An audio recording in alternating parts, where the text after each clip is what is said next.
محمد عبد المنعم مدافع نادي الأهلي نشر مقطع فيديو على حسابه على انستجرام بيودع فيه النادي الأهلي وجماهيره، وده بعد ما سافر اللاعب إلى فرنسا لينضم لنادي نيس الفرنسي، واللي دخل في مفاوضات جدية مع المارد الأحمر خلال الفترة الأخيرة عشان يكون عبد المنعم جزء من تشكيل فريقه.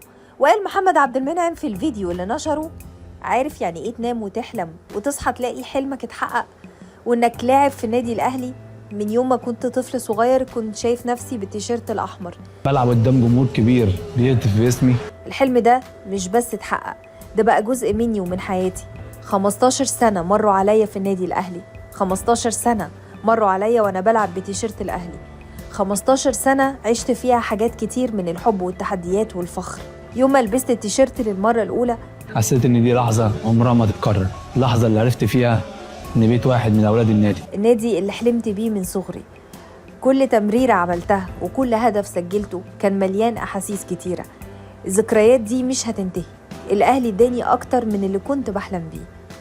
وكمل كلام في الفيديو وقال: أنا فاكر أول مرة دخلت ملعب التتش، الملعب اللي شاف مجهودنا وعرقنا، الملعب اللي شهد على كل فرحة ونصر، جمهور الأهلي اللي صنعني وصنع اسم محمد عبد المنعم.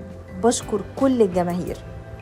وفي الآخر قال: بشكر مجلس إدارة النادي الأهلي بقيادة الكابتن محمود الخطيب، الراجل ده عرف إزاي يحقق أحلامنا، عمره ما بخل علينا بأي نصيحة وكان دايما السند في الأوقات الصعبة.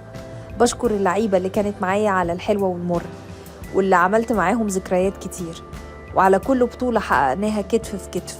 وأخيرا بشكر المشجعين والجمهور اللي هيفضل في بالي طول الوقت. الأهلي أعظم نادي في الكون، وإن الطموح هو اللي بيصنع الأبطال.